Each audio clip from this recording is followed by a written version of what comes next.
Mega প্রকল্পের নামে যে সমস্ত প্রকল্প ফ্যাসিস্ট শেখ হাসিনার সময়ে নেওয়া হয়েছিল, তার সময় বৃদ্ধি কোনো কোনো জায়গায় যে 7 গুণ পর্যন্ত সময় বৃদ্ধি করা হয়েছে, ব্যয় বৃদ্ধি করা হয়েছে, এবং অনেক গুণ ব্যয় বৃদ্ধির ফলে যে মিসইউজ অফ ওয়েলথ আমাদের ফান্ড হয়েছে তার পরিমাণ খুব সম্ভবত $1.6 বিলিয়ন। এবং এক জায়গায় তিনি লিখেছেন যে রাজনৈতিক বিবেচনায় যে সমস্ত লোন ঋণ দেয়া হয়েছে বিভিন্ন ব্যাংকিং এবং নন ব্যাংকিং সেক্টর থেকে, সেই পরিমাণ অ্যাসেট যেটা নন পারফর্মিং অ্যাসেট হিসাবে পরে ডিক্লেয়ার্ড হয়েছে, সেটা বর্তমানে মনে হয় 5 লক্ষ কোটি টাকার বেশি বাংলাদেশের ব্যাংকিং সেক্টরে। অবশ্য স্বীকার করে না, একটু কম করে বলে।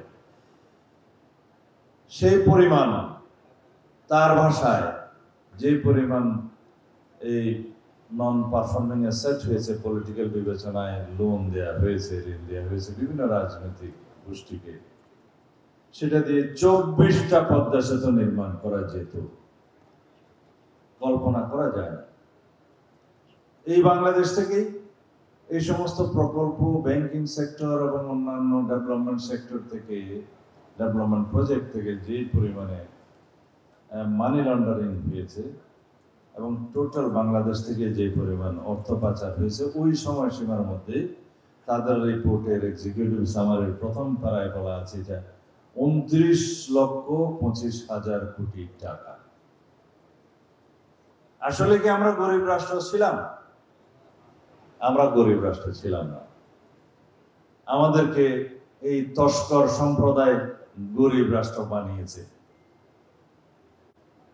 যাই হোক, আপনারাই পারবেন জাতির ইনফ্রাস্ট্রাকচারকে আবার সোজা করতে, জাতির উন্নয়নের মেরুদণ্ডটাকে আপনারা আবার সোজা করবেন, এই বিশ্বাস আমার আছে। আমি আজকে এখানে সময়ের অভাবে আর বেশি বক্তব্য দিতে চাই না।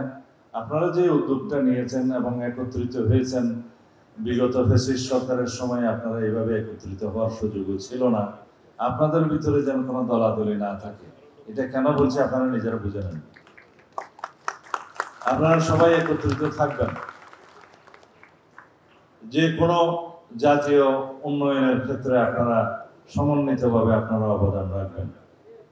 ইনশাআল্লাহ আমরা আশা করি ভবিষ্যতে বাংলাদেশের জনগণ যদি দায়িত্ব দেয়, তাহলে বাংলাদেশ জাতীয়তাবাদী দলের সরকার গঠন হতে পারে, যদি আল্লাহ রাব্বুল আলামিন কবুল করে।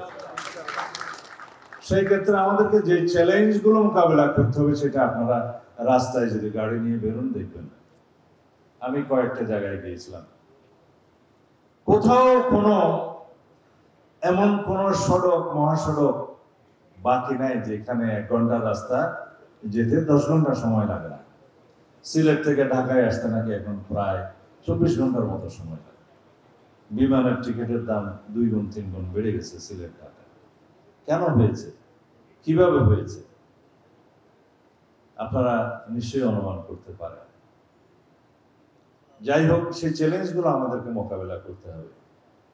উন্নয়নের চ্যালেঞ্জ এবং সুশাসন দেওয়ার চ্যালেঞ্জ, আইনের শাসন প্রতিষ্ঠার চ্যালেঞ্জ এবং গণতান্ত্রিক সংস্কারের মধ্য দিয়ে গণতান্ত্রিক প্রতিষ্ঠান এবং সাংবিধানিক প্রতিষ্ঠান বিনির্মাণের চ্যালেঞ্জ, এবং আগামী দিনের সংসদকে যাতে একটা জনগণের প্রকৃত গণতান্ত্রিক সংসদ হিসাবে প্রতিষ্ঠা করা যায় তার চ্যালেঞ্জ।